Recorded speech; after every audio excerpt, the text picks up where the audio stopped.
Sports welcomes you to the following presentation of the National Football League.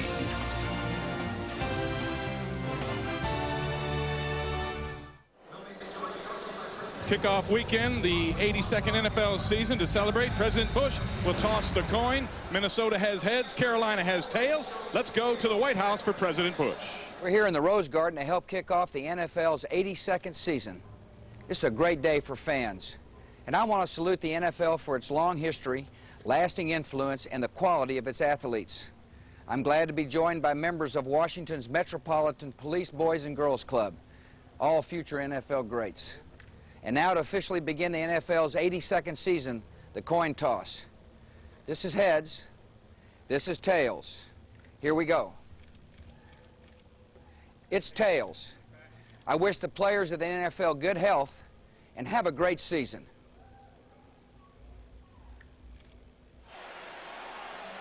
Thank you, Mr. President. And the Carolina Panthers have won the toss. And they'll start this season on offense, and I'm sure Chris Wenke, the rookie quarterback, is excited just to get on the field and get rid of those butterflies early on. Absolutely, and I guarantee you one thing that's going through every player's mind is seeing the president's coin toss, is hoping to have a trip to the White House after the conclusion of the season, after winning a Super Bowl. Right now, let's go down to the sidelines. Mike Goldberg is with Denny Green. Mike? Well, thank you very much, Ray. Obviously an emotional 5 weeks with the loss of Corey Stringer. Perfect in the preseason, but how different is it today, Denny, as you play your first real game without Big K? Well, it's our intention to be world champions. It really is. I think that today's a good step in that direction. We're going to take each week 1 week at a time. We got a great group of young men with a lot of character, and hope springs eternal for us and everyone else. Matt Burke becomes more of a leader on the offensive line, doesn't he? Absolutely. He's always been that way, though. He's a young player. Matt Burke, Randy Moss, Dante Culpepper. They're young guys, but they're tremendous players, tremendous leaders. Also the loss of Robert Smith to retirement, but you are very high on Michael Bennett. How quickly can he be an impact player in this league? I think he'll be an impact today. That would be awesome. Good luck, Coach. Thank you. Back upstairs to you, Ray. All right, thank you, Mike. You see Denny Green there. Incredible record, 92-52 winning margin, 8 times to the playoffs. He's just done a great job here in Minnesota. And he was talking about Michael Bennett. When you talk about Michael Bennett, we talk world-class speed. We're talking in the 100 meters, 10 flat. That's incredible. Tell you, another guy that can get it going is Steve Smith.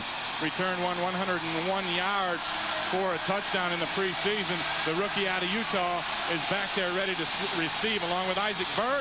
And we're underway as Berger's kick goes to the 6-yard line. Smith with a hole. Smith, look at him go. There he goes. He's going to go all the way. 94 yards on the opening kickoff and no flags.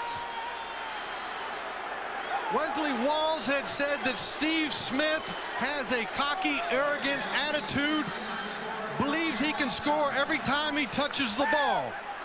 He excited people in the preseason, and he's brought it here today in the opener.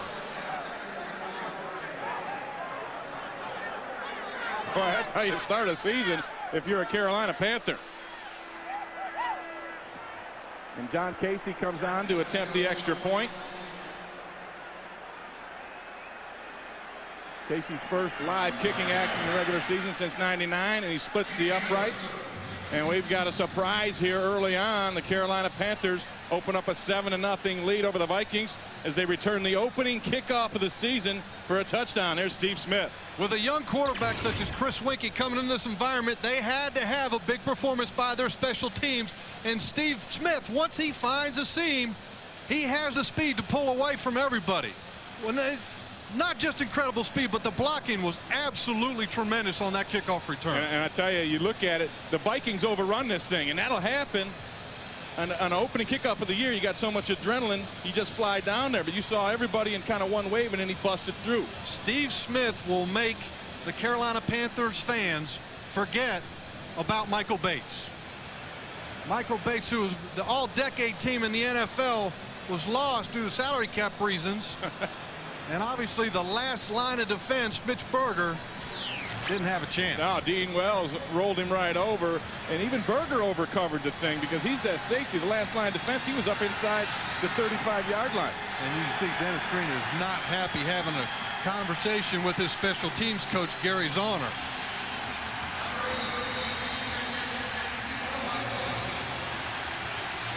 I guarantee you in the preseason, they got to the point, teams that were playing the Carolina Panthers, where they started kicking away from Steve Smith. The Minnesota Vikings are going to have to consider doing that here today. Well, Casey kicking it deep to the Vikings. Returning the ball, Jaquette, and he gets stopped up at the 23-yard line. A 19-yard return. And so the Vikings will go on offense. An offense that was 5th in the NFL last year. Badger, Lucina, Burke, Dixon, and Lewinsky up front, the rebuilt offensive line. Moss, Bennett, Kleinsasser, Chamberlain, and Carter are the receivers. And at quarterback, Dante Culpepper, starter in the Pro Bowl last year. You see the numbers, quite impressive. He accounted for 40 touchdowns, 33 throwing, 7 rushing. The Vikings start out with 2 tight ends and 2 receivers on first down, and here goes Bennett. Off to the right side, give him 4 yards. Defense where they won 27th last year. Rucker, the rookie Jenkins, Gilbert, and Jay Williams are up front. The linebackers, the rookie Dan Morgan, we'll talk about him all day. Towns and Navies. In the secondary, Evans, Richardson, Grant, and Rashard Anderson. Damian Richard in there making just his 9th career start, as the perhaps best defensive player, Mike Minner, is out for a few weeks with a sprained knee. 2nd and 5, play action, Culpepper connects outside to his tight end, Chamberlain, and Chamberlain gets a first down, his first reception as a Minnesota Viking. Byron Chamberlain, Dante Culpepper is absolutely excited about him because it's going to give him a great option when it comes to regular personnel. When you have a tight end on the field, Chamberlain comes over from the Denver Broncos and is a tremendous receiver. Jim Kleinsasser checks into the lineup at the fullback spot. He's in front of Bennett on 1st and 10 from the 37. Culpepper whips it outside quick, and Chris Carter makes the reception. We have a new innovation here this year on Fox. Instant scores. You see the Fox box up top right here. And this is where we'll be keeping you updated. And it's never been done before in the history of television. No, it hasn't. So keep looking to that corner of your screen. If you don't have multiple TV sets in your living room spread out with the satellite, all you have to do is watch our upper right-hand corner. We'll keep you abreast of all the action going on today. 2nd and 3. High formation behind Culpepper. Whips it out there again. If they're not going to press Carter, they'll keep throwing it to him, and Anderson drags him out close to the first down. And a nice job by Chris Carter of being aware of where the first down stripe was. Once Chris Carter catches the ball and he has people hanging all over him, he does a great job of sticking that ball out to get it to the first down. Taking a look at the replay, I want you to watch. It's just Dante Culpepper stands up, sees the defensive back off. Rashard Anderson just gives it to him. Now look right there. He stuck the ball out just far enough to get it past the stripe. 1st and 10. High formation again. They go to the ground. Bennett cuts back, and he's stopped just shy of midfield. Michael Bennett, one of the knocks on him coming out of Wisconsin was his ability to move laterally, to really kind of, and Dennis Green said, hey, look, he's not a dance guy. He's a speed guy. Once he finds a crack, he is downhill north and south with a lot of speed. That's what we want to get him. He said, make no mistake, he is not a dancer or a move guy because his size would give that impression. 2nd down and 7. Culpepper, play action. Dumps it outside. He's got Kleinsasser out of backfield. Fumbles the football after the hit from Evans. It looks like Kleinsasser got back on it. And then this is where the ball can change hands many times in the pile. A little scrum underneath there. Players are actually taught when you have a pile to get in the pile, pull their other guys off, and keep your guys in the mix so you might have a chance. Who knows where that ball is at? It looks like Kleinsasser has recovered it. How about Culpepper in there trying to throw people around? Now they're saying it's Carolina football. Initially, Kleinsasser looked like he had it. He did. That's what I'm talking about. At the bottom of a pile, you do not stop until the referee points his hand in one direction or the other. And a great job by Doug Evans. Watch his hat. Right there, right through the ball. Textbook tackle. And a hustling Mike Rucker recovers the football. And I want you to watch what the Carolina Panthers do once that ball's on the ground. They're swarming. They're all up in there. You can see Klein says, looks like he had it, but no, Rucker gets in there. So Chris Winkie takes his first NFL snap. Vikings are offsides. The whistle blows. We have our first penalty of the afternoon. And our referee, Wayne McCrite, will give you the call in a moment. And Chris Winkie is going to have to deal with some incredible noise here.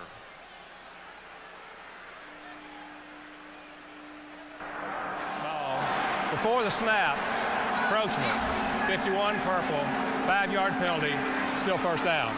And it's John Stone, got the early start. Moves the chains, or moves the sticks, excuse me. It's 1st and 5 now. As Chris Winkie has an eye formation behind him with Hetherington and Bianca Batuka. And you can see the noise in here. Winkie trying to change the play. Tough communicating. Bianca Batuka. He's stopped by Kylie Wong after a gain of 3, and it's very difficult, Jeff, to hear in here. I mean, this is the noisiest venue in the NFL. No question. It's difficult enough for a young quarterback, a rookie quarterback, even though he's 29 years old, to deal with the first game. But then you add in another element, and that's the noise that you have here in the Metrodome. But Winkie does an excellent job of making sure everybody in the formation got the information that he wanted to give them. And they run out of time on this, but the officials let the play go, and he stopped. A big hit by Griffith. As the rookie Nick Goings got his initial carry of his NFL career, and Griffith said, And Robert Griffith, here's a great story about a guy who really earned his stripes, so to speak, here in the National Football League, an undrafted player, and continues to get better every year. And Robert said that, hey, look, I'm looking to even get better this year with the addition of Willie Shaw to our coaching staff.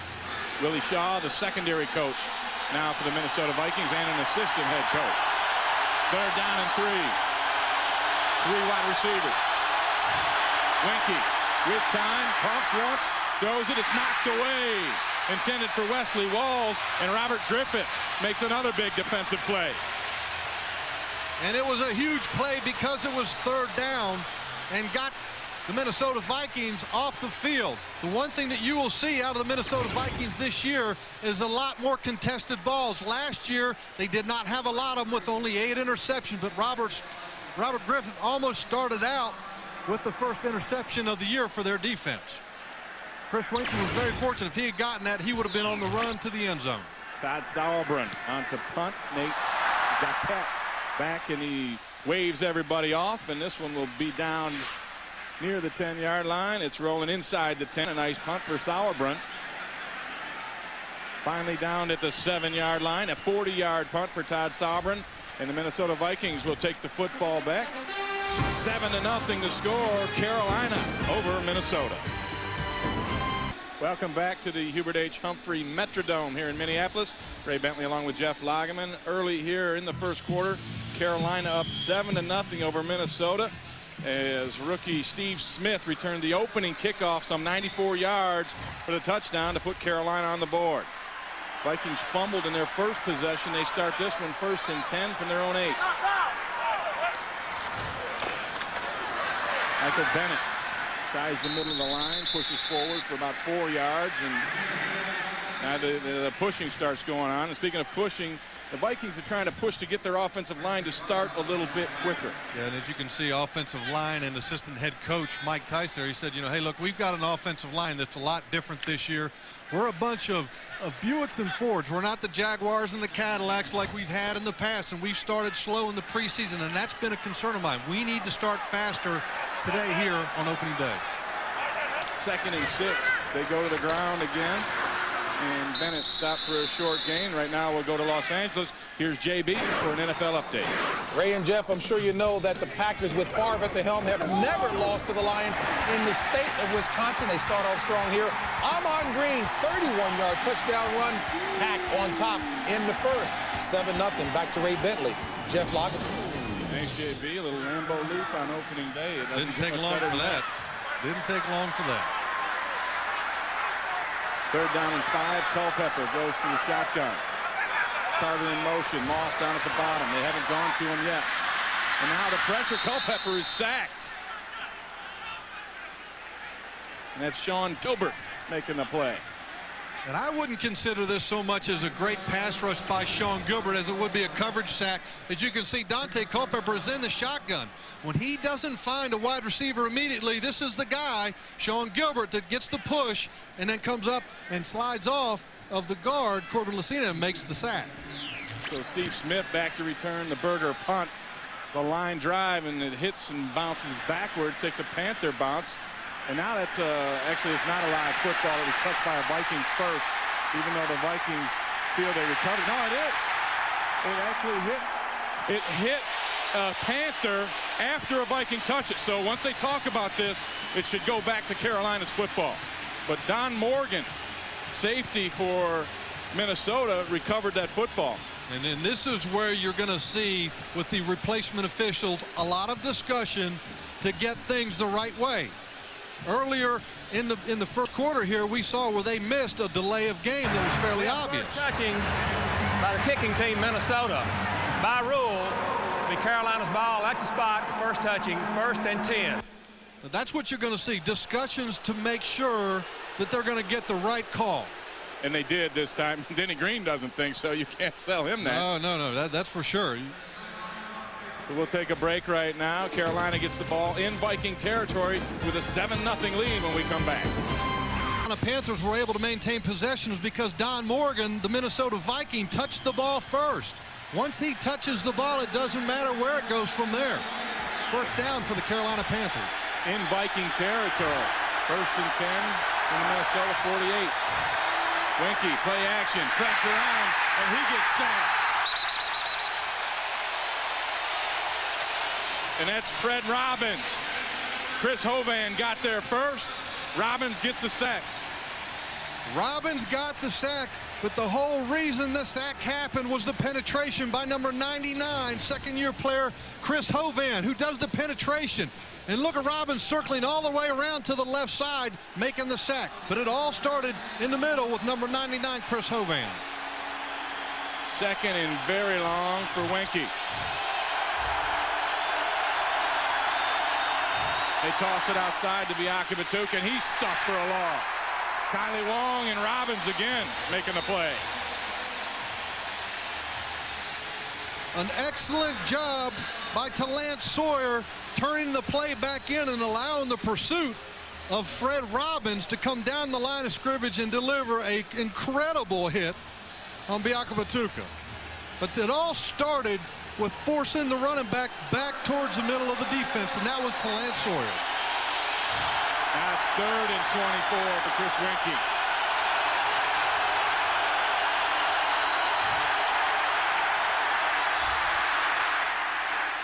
They run it up inside. A flag is down. I think the Panthers line moved. I think Todd Stussy moved, and they tried to blow the whistle, but nobody could hear it. Well, the amazing thing is the flag came from the right side of the offense. If, in fact, they were calling Stussy, it should have come from the other side of the field. Here's Wayne McCray. Offsides, 91, Minnesota in the neutral zone. Well, that's a break, I believe, for the Carolina Panthers. I think, though, they've got to go back and take a look. If you take a look at Stussy, look at him rocking. He's left well before the ball's been moved. So an inauspicious beginning for our replacement officials today. We're talking 2 missed calls, 1 a delay of game, and now the second one was the non-offsides call. They ended up calling that offsides. Previous spot, 3rd down. And this is going to drive coaches nuts. As you can see, Dennis Green is pacing the sideline, going crazy. He's not an officials guy now. He's definitely not that kind. Listen to the noise on 3rd and 19. Winky flushed out of the pocket. Throws it downfield, wide open in the middle. Actually, Isaac Bird makes the catch. 22 yards and a 1st down. And Winfield Garnett had an opportunity to end this drive for the this drive of the Carolina Panthers, and couldn't do it. And Chris Winkie did a great job of buying himself some time. He can't find it. He can't find it, but he sees Winfield Garnett. That's the opportunity that was missed. And Winkie does an excellent job of finding the wide open Isaac Byrd. Winkie showing a little ability to throw on the run, which was a question mark. 1st and 10 on the Minnesota 28. Nick Goings cuts back.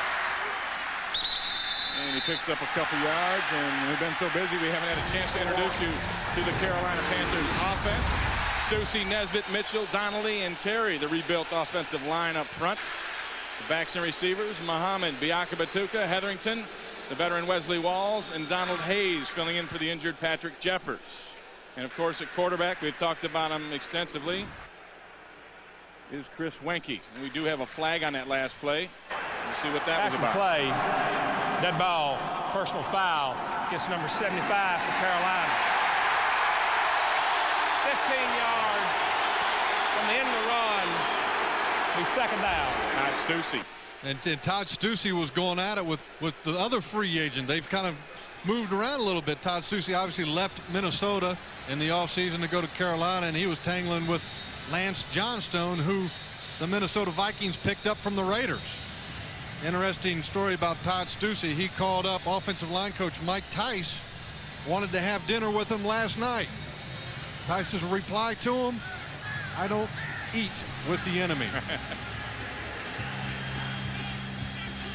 Take a look at that Viking defense, which is an area of needed improvement, ranked 28th in the NFL last season.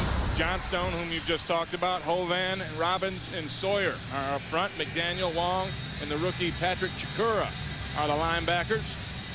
Tate, Griffith, Thomas, and Wright are the defensive backs for Minnesota. And just 8 interceptions last year for the Vikings. They brought Willie Shaw in to increase that. And now they had 8 already in the preseason, so they're getting better as far as that goes. And then George Seifert, we asked him about this Minnesota defense, and he said, "It is obvious to me from watching them on tape that they are playing with more intensity and more energy than they have in the past." So Willie Shaw is a move that's paid off for Dennis Green.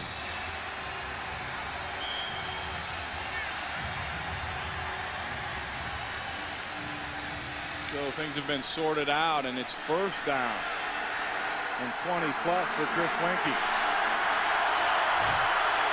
Biakabatuka in the backfield. Play action. Pressure's on. They throw the screen to Biakabatuka. He's got a lot of room. Oh, a great play coming up.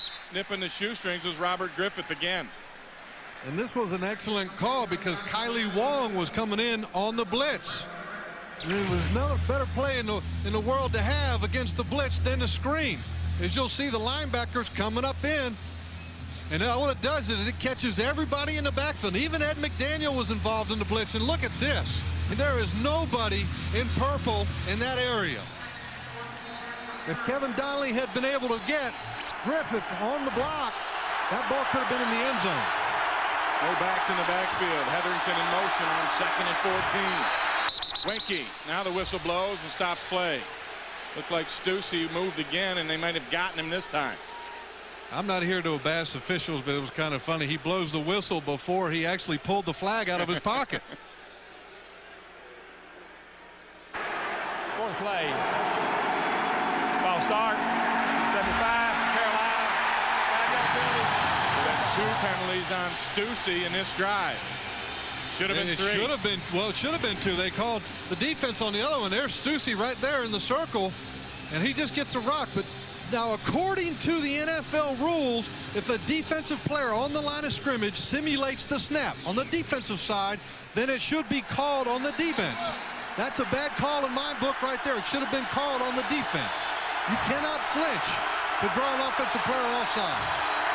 2nd and 18. Winkie dumps it over the middle. Wesley Walls makes his first catch. And we've got another flag on the ground as Kylie Wong makes the play. Asking Chris Winkie about his comfort level with all of the potential receivers that he has, tight ends, running backs, and wide receivers. The first person that he mentioned, Wesley Walls, which is understandable because the relationship. They're 51, Minnesota in the neutral zone.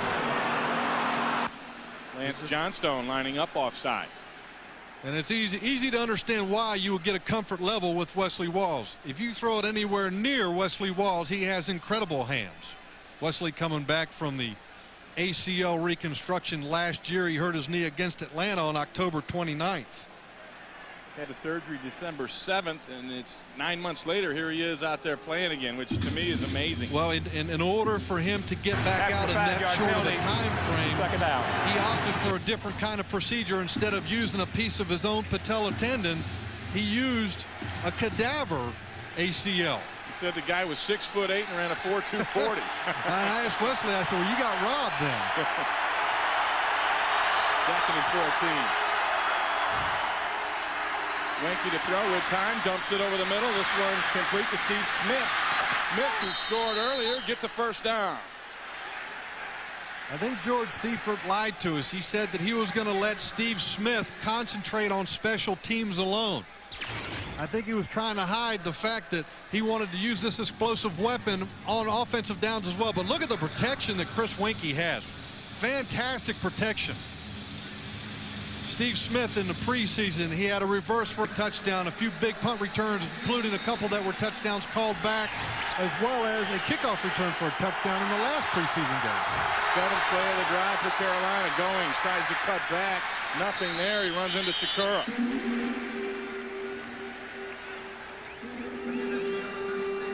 Patrick Chikura starting here on opening day, a 5th-round pick for the Vikings.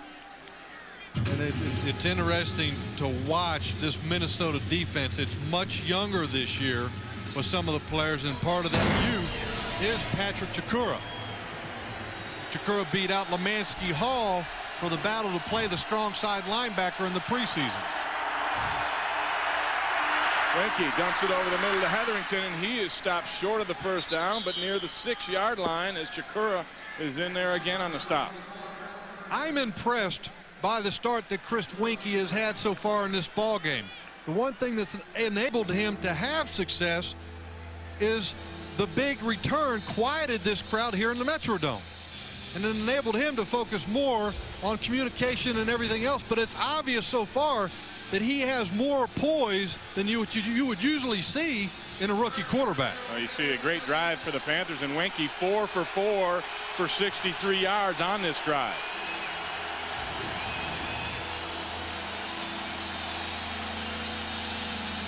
And they run out of time on the play clock, and the Panthers take a timeout. A big down here at 3rd and 2, and we'll see what happens when we come back. Carolina with the lead, knocking on the door. Carolina Panthers 3rd down and 2 at the Vikings 7-yard line. A huge down. One of the people that Steve Berline became very familiar with in this area was Wesley Walls.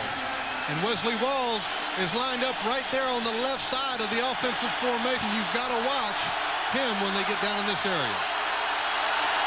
And instead they go to the ground with Nick Goings. Goings close to the first down, fumbles the football.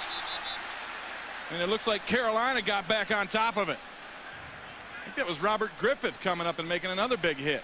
And I'm surprised that George Seifert didn't take a shot at throwing the ball. It was 3rd down in that situation.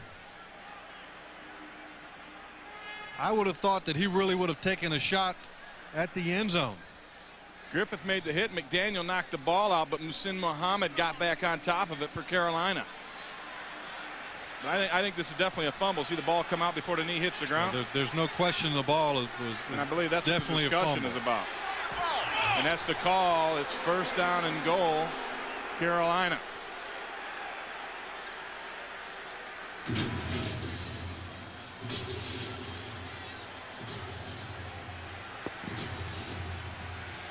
And Chris Wenke continues to show poise for this Carolina offense.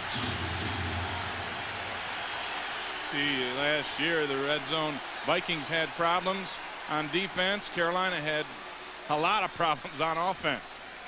2 areas that both teams have targeted this year for improvement. And Dennis Green has thrown his red challenge flag out onto the field. Green wants to challenge whether or not that was a fumble, because he's thinking that if it's not a fumble, then he'll be marked down short of the first down, and then Carolina will be looking at fourth down. Coach's challenge by Minnesota on the fumble. We'll go to instant replay. So Wayne McCrate gets his first shot at instant replay. Let's take a look at this and see what you think here, Jeff.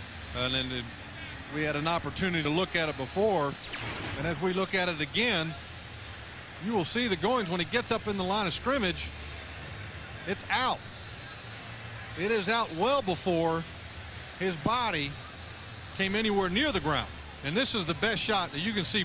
Plenty of carpet underneath his body when the ball is out. Watch, the ball's right in here. Watch it, it's out. And his legs were still not even within a foot of the carpet here in the Metrodome. And you see where he's at, because the line to make was the 5-yard line. And so Denny Green says, hey, if they're going to blow this thing down, it would be at the 6, and that create a 4th and 1 for Carolina instead of this 1st and goal is what they're looking at. And we talked to Dennis Green extensively about the replacement officials, and he didn't really have strong feelings one way or the other. The one thing that I think that was very telling what he says, look, we all have a great opinion of ourselves. He says, including me. But he said, there's a lot of people that can do my job. And he said the only thing in his book that is irreplaceable in the National Football League are the players. And that's a great shot. The ball's out. The ball is actually right behind the knee of Orlando Thomas, the safety. And as you can see, here's the leg, and it's not anywhere near the ground. That's a fumble all the way. And a great job by Muhsin Muhammad of making the recovery. Decision has been made. And I'm sure that the NFL has, from their league office, at least one person that's experienced and knowledgeable in all the rules at every game. So if there is any question in the officials' minds, it can be answered. Upon review, the ruling on the field stands. The fumble was recovered by Carolina. It is a first down. Minnesota will be charged with their first timeout. And the man you just referred to, Art McNally, who was a veteran NFL official, is here today as the observer.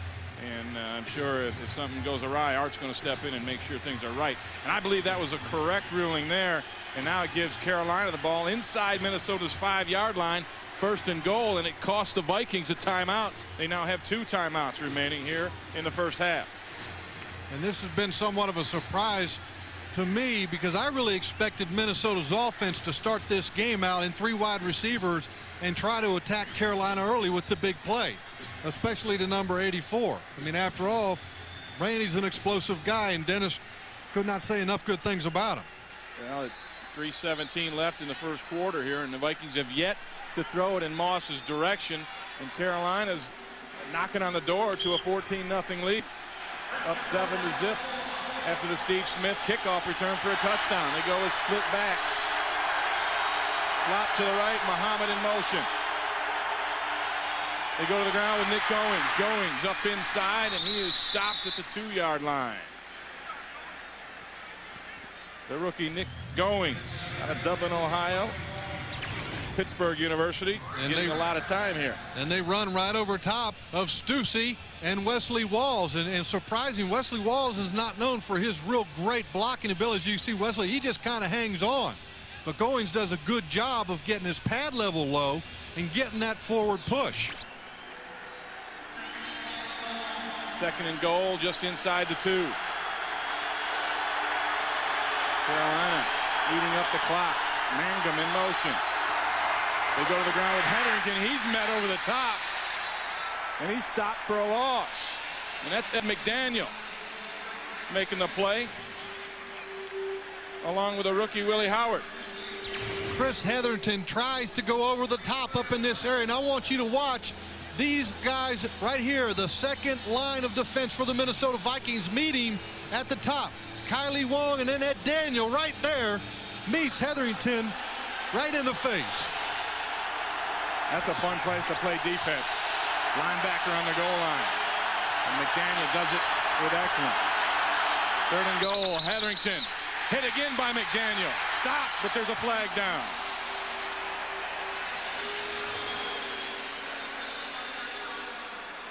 And it looks like Luther Broughton had a false start on the left side of the offensive formation. Fourth snap. False start. Number 86, Carolina. 5-yard penalty. Well, they blame that one on Mangum. Now, a lot of these officials are from the college level. They're not used to naming people by number. But watch here. Yeah, they got the wrong guy. That's Luther Broughton. 80, 86, I'm sure from in the heat of the moment, a lot of times that looks about the same. Sure it does. But this brings up a huge third down and goal for the Carolina Panthers. And it's the 12th play of this drive.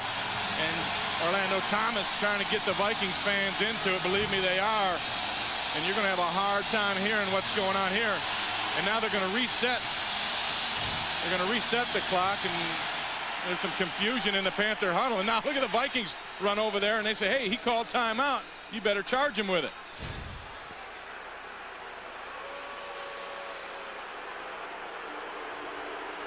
It's a little ragged here early on.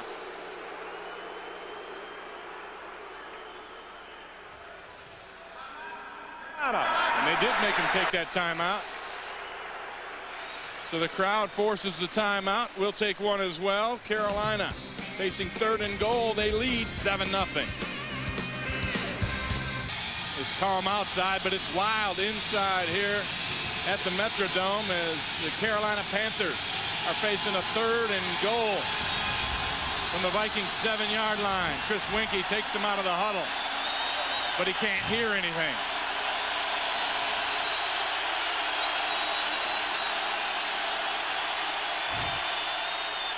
Play action. Winkie dumps it over the middle. Biakabatuka squirts the ball out. It's a touchback through the end zone.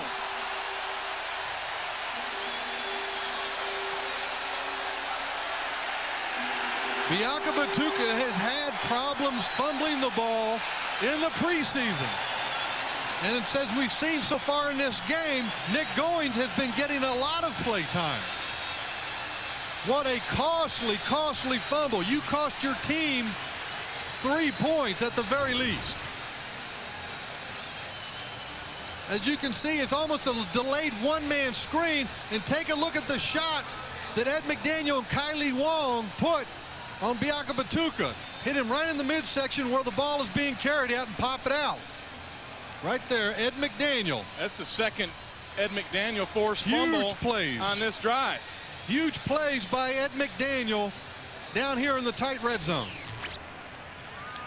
And Ed McDaniel is one of the guys that Denny Green is really going to be counting on to lead this defense in improving this year, along with Robert Griffith as well.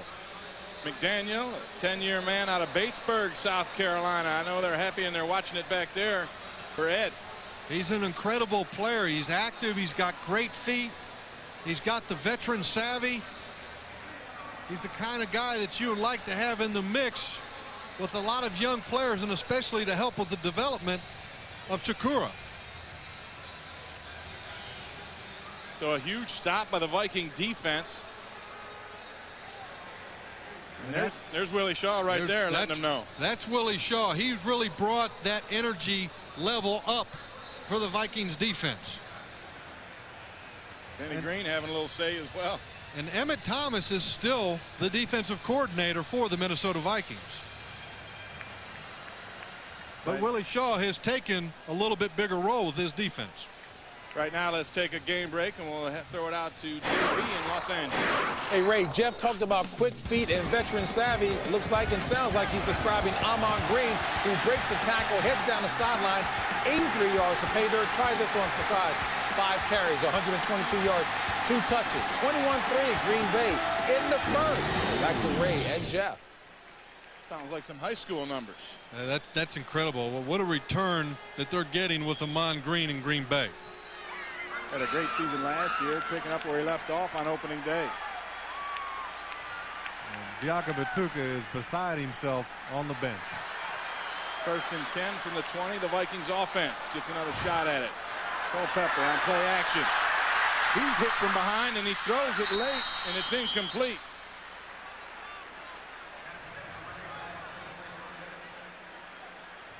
Coming up next, we'll have the second part of our kickoff weekend doubleheader.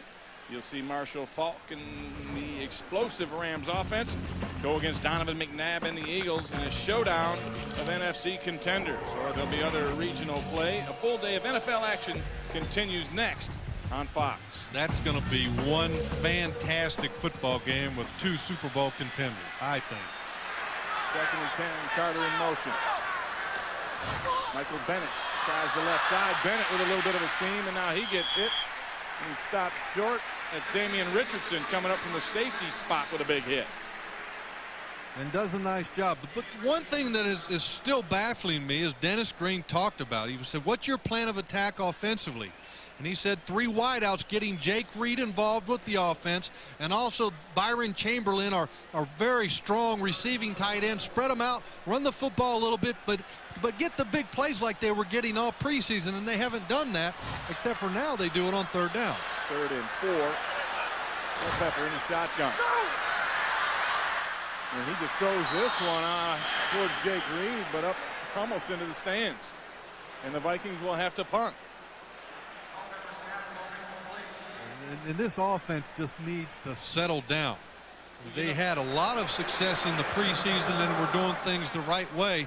But as we said early in this game, Mike Tice talked about the slow start that his offense and offensive line have had in the preseason. And he was concerned about that, and it's continuing here today. Mitzberger, line drive punt. Steve Smith takes it on the 34. Smith gets it into Viking territory. All the way up to the 46-yard line, a 19-yard return for the exciting rookie. And we'll take a break right now. Panthers with good field position, up 7-0.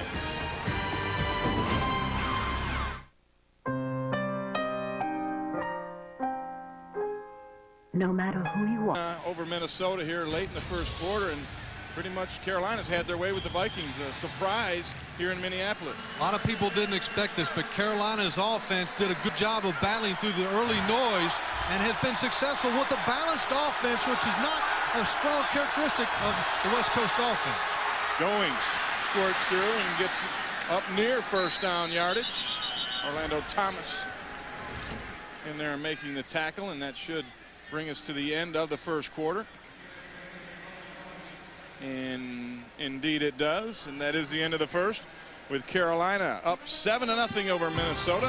Fox NFL Sunday will continue after these messages and a word from your local Fox station. In the second quarter, how about Chris Wenke in his debut so far? He's been tremendous, and I think George Seifert has done a good job for him this game. He limited the formations by about 8%, and the run-pass mix has been fantastic for a young quarterback. That's not something that Carolina has worked with in the past as a balanced offense. Fake reverse, and Goings is wide open up the middle, and he gets down inside the 25 to the 23, where Orlando Thomas makes a stop after a gain of 15. And the whole reason this play works is the presence of Steve Smith on the fake reverse, and it stresses this part of the formation right there, number 51, Lance Johnstone. He has to make a decision between either Steve Smith or Nick Goings. He's in no man's land. Look at the hole that he has to run in. The only guy that has a chance on him is Orlando Thomas. Goings with 7 carries and 30 yards here in his NFL debut. And he's Goings again. And he squirts through. Nick Goings down to the 12. Orlando Thomas actually has to make another stop. And how about Nick Goings coming out of nowhere? We weren't expecting to see Nick Goings come out here and be the guy here today. After all, he was just a free agent out of Pittsburgh. But today he has done a fantastic job and probably has earned the starting job over Biaka Batuka. Well, Biaka Batuka fumbled that football. I don't know if Seifert's going to put him back out there. 1st down and 10 from the 12. Goings again on a counter. Nice move, steps outside. Stopped after a short gain. Lance Johnstone in on that one. And Nick Goings showing some niftiness, some quickness of the feet. And he wasn't even a starter. He wasn't even a starter. Pittsburgh. You know, we asked George Seifert about, did he talk to his team about the importance of running the football with a young quarterback, and he said, no, I didn't make it a big point. But from talking to Kevin Donnelly, he said you can bet that us as offensive linemen knew the importance of it, and we talked about it as a group. Yeah, he said he hopes that they give George the confidence to stick with it if they're successful early on, and they have been. 2nd and 7. Goings again. Nowhere to go this time. Runs into Chris Hovan.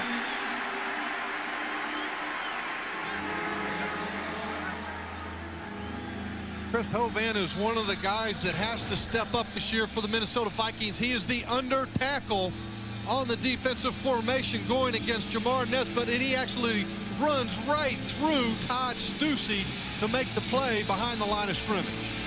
You know, and a year ago, he probably wouldn't have made that play because he'd have gotten upfield too far. And that's one of the things he credits his new defensive line coach, Brian Baker, with, is teaching him that second, third step, the footwork of understanding what's happening to him. Yeah, and I talked with Brian Baker, and he said he was really surprised when he got here. He didn't think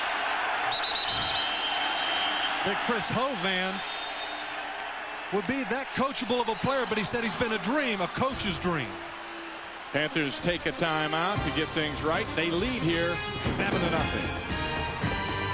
That timeout taken by the Panthers was their 3rd and final timeout here in the first half with 12:20 to go. And that's to be expected with a hostile environment and a young quarterback. But the one thing that could prove costly is without any timeouts, George Seifert will not have the ability to challenge any of the referees' calls throughout the rest of this half.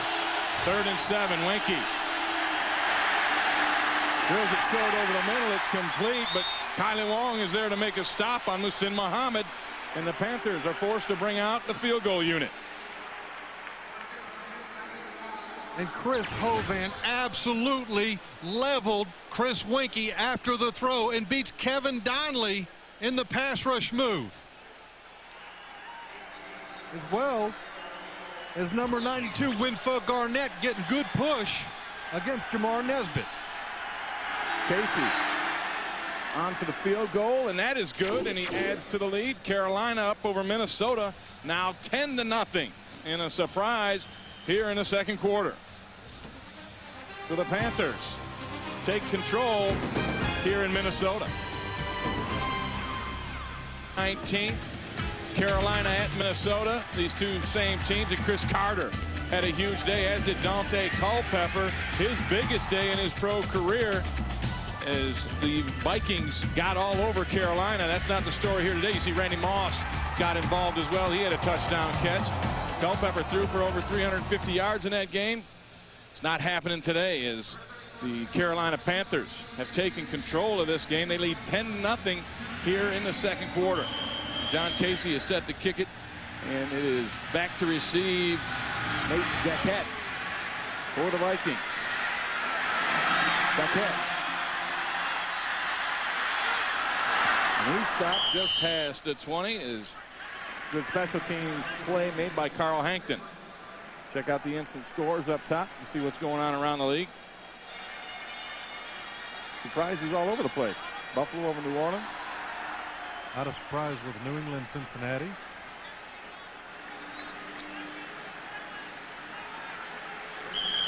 Vermeil making his return to the sideline for the Kansas City Chiefs, and he does have a good football team this year. So the Vikings looking to get something going on offense. They have yet to do so. 1st and 10. Now they go to the 3-wide set that we talked about. And they cover the football.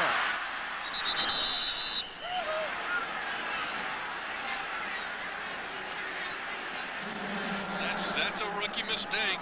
As far as when he's coming, he's looking upfield for running lanes before he's securing the ball. A little toss pitch to the weak side of the formation. It just bounces right off of Michael Bennett's hand, and you got to wonder, Michael Bennett was not much of a receiver at the University of Wisconsin, so does he have the most supple of hands? I don't know. Caught only 5 balls in his college career. 2nd and 10. Culpepper. He drops it off to Bennett. Bennett breaks the tackle and gets enough yardage for the first down. Michael Bennett showing a little power. Picks up 11. And then you see some of the chippy stuff at the end, and that's something you talked about earlier that Mike Tice said his linemen were going to get involved with. They had to. He said that we were going to finish plays to being almost borderline dirty. He finds Michael Bennett in the flat. And actually, Michael Bennett gets held up by Dan Morgan and Deion Grant. And here comes a late shot on him, and some of the offensive linemen, namely David Dixon and Matt Burke, didn't appreciate it. A good job of Michael Bennett holding on to the ball, because in a situation like that, everybody's pulling that. Well, that was a late hit by Navy's coming in. Play action. Moss going deep. Culpepper wings it out towards Randy Moss, and that's well underthrown. It's intercepted. And that's Rashard Anderson, who ran under the football and picked it off. And Culpepper is frustrated. And the reason that this interception happened was number 55. The pressure that he got on Dante Culpepper made him alter his throwing motion, and the ball came out like a wounded duck and allowed Rashard Anderson to make an easy interception. And he was no doubt he was looking down the middle to number 84. He was just going to throw it up no matter how many guys were on Randy. But the pressure by Dan Morgan was the big reason for that interception. As you can see, Randy Moss is nowhere near where the ball ended up. Pennies from heaven for Anderson. It's dropped out of the sky, and it's a turnover. Second on the day, and Carolina takes over. 1st and 10 on their own 19. And they go to the ground again. And Nick Goins gets 5 on the play, brought down by Griffith. Let's take a look at that pressure that you talked about. And it wasn't an immediate pressure. Dante Culpepper was back there for a long time. But watch number 55. Did you see Dante Culpepper shorten his motion and kind of hunch down with the approach of Dan Morgan? He definitely was responsible for that interception, because he never touched him. Heard a little footsteps. Look at the results of the first 4 possessions. Talk about the slow start that they had throughout the preseason. That's carried over here into the regular season, as Goins is hit by Ed McDaniel for a loss on the play. Ed McDaniel continues to make plays for this Minnesota defense. An excellent stop on 2nd down in the backfield for a loss of about a half a yard. Great thing about that play is it's going to back the offense of the Carolina Panthers up just enough to bring up a 3rd and 6 situation. This is where Minnesota needs to get home with their pass rush. And on the other side of the ball, the Carolina Panthers offensive line need to give Wenke plenty of time. Carolina 2 of 5 on 3rd down conversions today. This one a 3rd and 5. Dropped underneath, and Isaac Bird didn't see the football. It bounced right off his arm. One thing that's been obviously preached to Chris Wenke is getting rid of the ball in a timely fashion. And in that case, Isaac Bird was trying to weave his way through traffic in the middle of the field with the umpire and some of the linebackers, and never got his head around quick enough to pick up Chris Wenke eyeballing him coming across the middle. Sauerbrunn on the punt for the 2nd time today. Nate Jacquette back to receive. A short kick, takes a good bounce. Picked up on the first hop by Jacquette. And he bowls his way to the 37, and that's where the Vikings will take over as they trail Carolina here 10-0. A 48-yard punt, 8-yard return, and we'll see if Culpepper and company can get it going. Nothing over the Minnesota Vikings. The Vikings 15 offensive plays, just 54 total yards. And then if you look at it, where's the next guy down here that's supposed to be in here? Randy Moss, part of the big 3. He does not have a catch today. Not involved whatsoever. They tried to get it to him on the last offensive play, but it was an errant throw. And that was the first time they threw to Moss. Ended up with an interception. Moss at the top, Carter at the bottom, and they play action. Culpepper. Now he'll tuck it down and try to run. And Culpepper makes his way up near a 1st down. Dan Morgan ran him down. Randy Moss wanted the ball deep, and Culpepper was looking at him and looking at him. But Deion Grant was step for step with Randy Moss. But in this situation, you've seen so many times to where Dante Culpepper will still just throw it up. But he chose not to in that situation. And here comes the speed. Well, 55. Both Moss and Carter out of the game. Reed and Walsh at wide receiver for the Vikings. 1st and 10. Culpepper, nowhere to go. Helmet flies, and here goes Dante running again. And once again, he's tracked down by a linebacker, this time Lester Thomas. It was David Dixon's helmet, I believe, that flew. David Dixon is a big man and has assumed a little bit more of a leadership role for this offense with the tragic death of Corey Stringer. The one thing about Dante Culpepper, he's a very athletic quarterback, but a lot of people don't realize he's an athlete with size. 6'4", 265 pounds. That's what I played at as a defensive lineman. That is amazing. Second down and 6, Doug Chapman checks in as the running back. He'll take it on the draw. And Chapman wins his way towards the first down. I believe he's got it. He's hit by Anderson, but he does get that first down. And now the Vikings are moving the ball on the ground.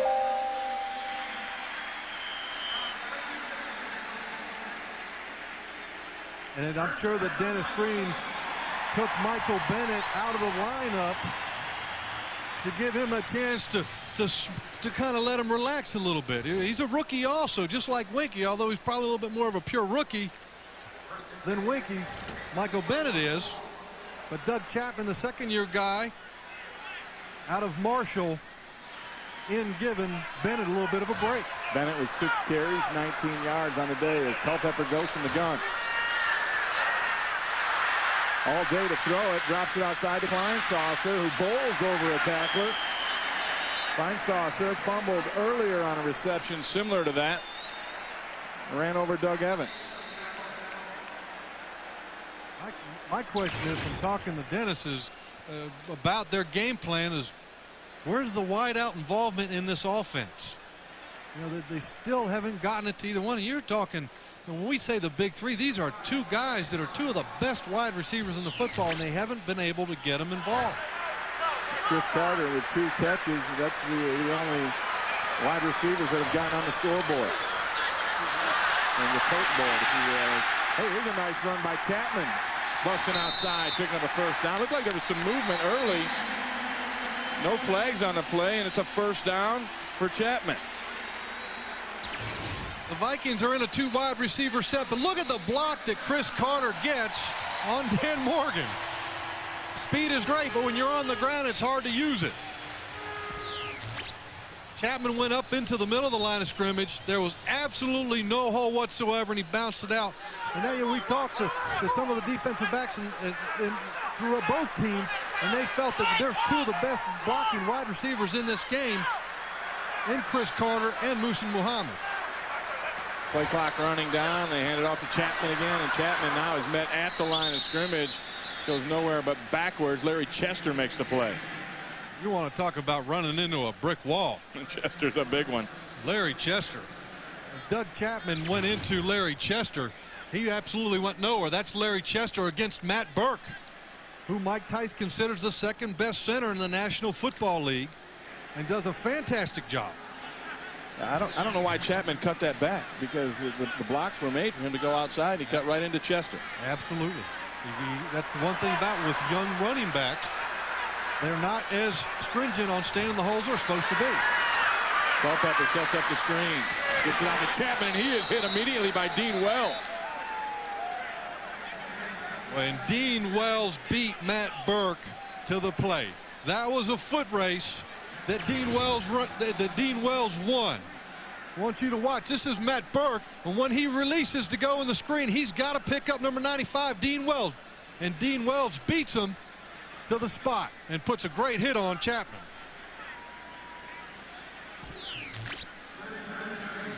Dean Wells has been around for quite some time at this league. 9 years out of Kentucky. 3rd and 13 for the Vikings. Culpepper has yet to get his rhythm. Again, nowhere to go with it, and Dante puts it down and runs, and he'll be stopped shy of the first down. Wells in on the tackle. And the Carolina Panthers seem to get decent pressure on Dante Culpepper, but it's really more just push, closing the pocket. Nobody was really free, but this scares me with Dante Culpepper.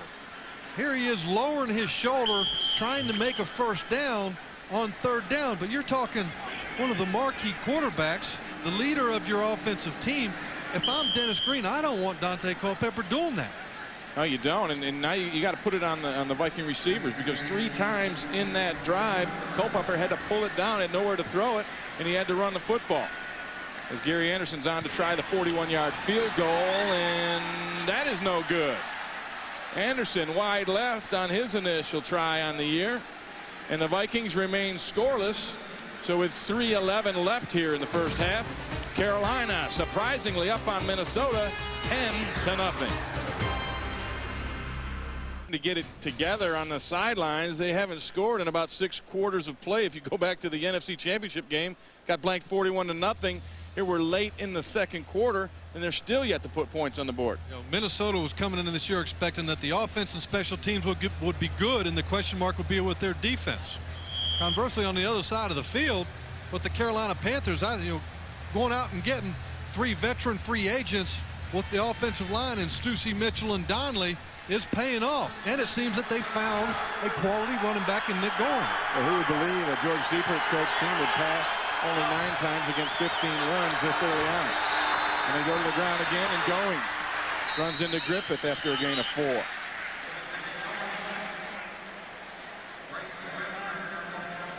And the Carolina Panthers are going to be perfectly happy with continuing to run the ball. They're not going to be happy about that.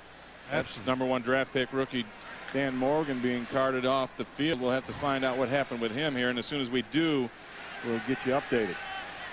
He's the big reason why Carolina's defense's speed has increased dramatically. Not having him out there, even though he's young and doesn't know where he's going all the time, speed makes up for a lot of mental mistakes. Second and long. Goins again runs into Hovan. Give him 1 on the play. 14th carry of the day for Nick Goins. He's at the 50-yard mark. And this is the other thing about the Minnesota Vikings, in which they need, as they continue to not have success as a team, the Vikings, the noise level in this place continues to get lower and lower and lower. The Vikings need to give the fans something to cheer about. We have hit the 2-minute warning. We'll take a break. It's the Panthers 10, Minnesota nothing. The halftime report. JB, Terry, Howie, and Chris will have scores and highlights from around the league. And our Fox Sports ticker will have up to the second stats, all coming up on the Visa halftime report. We saw Dan Morgan being taken to the locker room. The report we have here is a strained groin. Questionable is his return. Another big third down, That's exactly 3rd and 6. What they gave me too, Ray. Winky hit as he lets it go, and it's incomplete. Muhammad wants a flag, but that's just good coverage by Kenny Wright. And initially, Winky was looking right towards number 85, Wesley Walls. And Wesley was open for a short instant, but Winky wasn't able to get him the ball as quick as he wanted to with the pressure from number 92, Winfield Garnett. So then he goes to his backup, Muhammad, and Muhammad wanted the call. Salbrin on the punt. Jaquette brings it in at the 18. And Jaquette forced out of bounds at the 23. It's a 47-yard punt for Salbrin and just a 5-yard return. And now there's a flag down on the sidelines right in front of the Viking bench. Hey, this fall, baseball's postseason unfolds right here on Fox. First 8 of baseball's best battle it out in the American and National League Division Series on both Fox and Fox Family. Then follow the drama of the ALCS and the NLCS all the way to the crowning of the 2001 World Series champion as baseball's postseason airs exclusively right here on the Fox network. Got to determine what that flag is.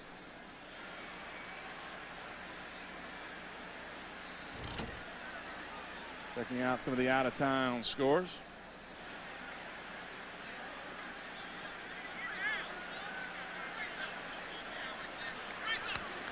Jacksonville exploding on Pittsburgh. Personal foul, continuous action, number 24, Minnesota. That's Robert Griffith. They'll tack on a 15-yard penalty on the Vikings. Griffith trying to make a case for his transgressions, but he was over there on the sidelines blocking Jared Cooper, and he beat him up all the way onto the bench. That's your continuing action. The one thing that needs to happen here for this Minnesota Vikings offense is some quality leadership, and in most cases it's got to come from your quarterback Dante Culpepper. Matt Burke and a lot of the other offensive linemen as well as Carter were lauding his improved leadership skills. Well, when you're down 10-0 in your home opener and your offense has failed to produce, you need to lead, and a lot of that has to be performance. So the Vikings with a minute 45 left going to that 2-minute drill from their own 11-yard line. Culpepper out of the gun, zips it outside, high and wide for Jake Reed, and that's incomplete. Jimmy Hitchcock over on the coverage. And the Minnesota Vikings have 2 timeouts remaining to put a drive together to get their first points on the board. A catchable ball, though, for Jake Reed. See Culpepper's numbers, just 39 yards passing on the 7 attempts. Less than 6 per reception. Not what you'd expect out of this Viking offense. Culpepper completes it underneath to Chamberlain. Chamberlain knocked out of bounds after a gain of 7 on the play by Rashard Anderson. The Vikings just trying to get out of this hole, get a little room so they can open it up a little bit. And that's one thing they have yet to do, is open things up. It's amazing to me that they have this little production this early on, particularly with the question marks surrounding this Carolina secondary coming in. And when you've got an explosive player such as Randy Moss, the best thing that he does is vertical. Chamberlain makes the grab for the first down. And that's the first time the Vikings have converted a 3rd down attempt. Hey, they move the chains. It's going to be tough to score if you continue to throw 5-yard passes. They only have 1:15 left and the clock is running. Culpepper in the hurry up. Drops it to Morrow. Morrow is stopped after a gain of about 8 yards by Dean Wells. And again, you got a long way to go and not much time to do it under this circumstance. The Vikings use their 2nd timeout. Just another reminder, the Visa halftime report coming up. JB, Terry, Howie, and Chris will have scores and highlights from around the league. Check out the Fox Sports ticker for up to the second stats, all coming up on the Visa halftime report.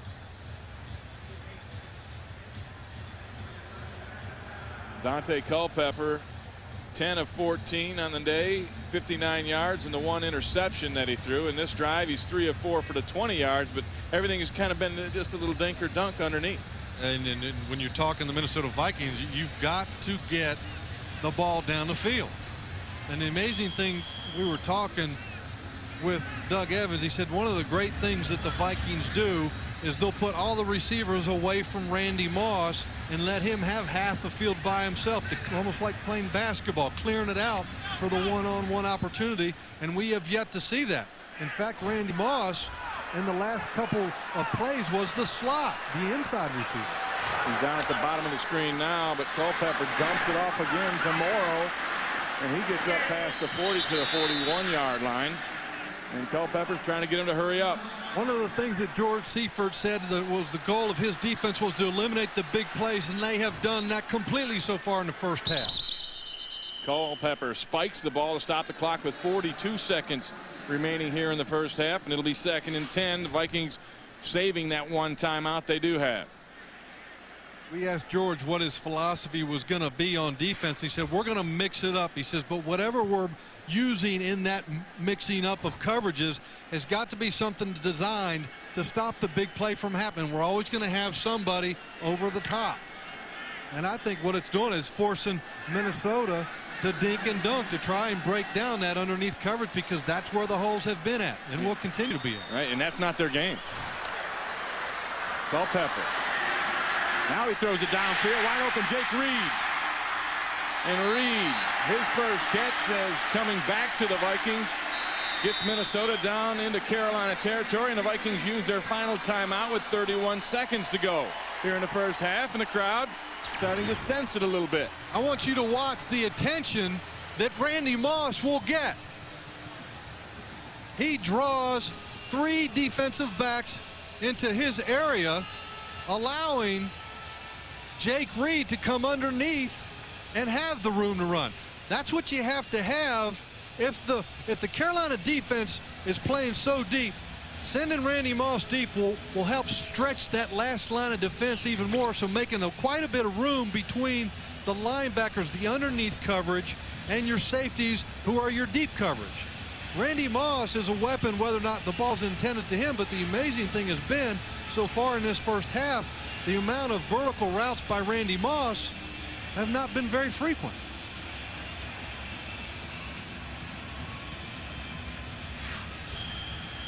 And Minnesota has burned all of their timeouts.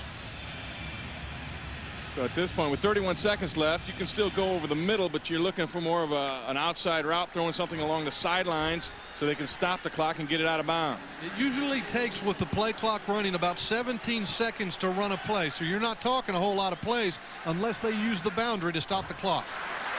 Culpepper looking towards Moss, and now he'll tuck it away and run the football, attempting to get out of bounds, and he does to stop the clock. A heady play by Culpepper. Jimmy Hitchcock ran him out. And this is the step that I think Dante Culpepper has to take, and that if something's not there, when you're in a 2-minute situation, to go ahead and throw the ball away without getting a grounding. You know, he burned 7 seconds off of that clock for a play that only got 3 yards. And in a 2-minute situation, that's valuable time. See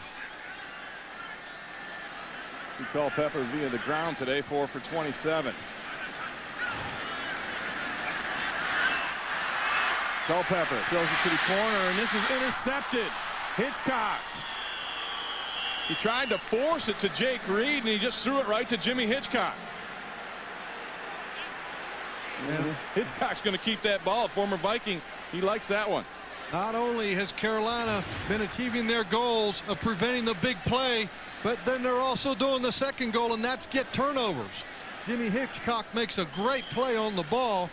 Reed was running to the inside and expecting the ball to be to the inside, but Culpepper threw it to the wrong side of Reed.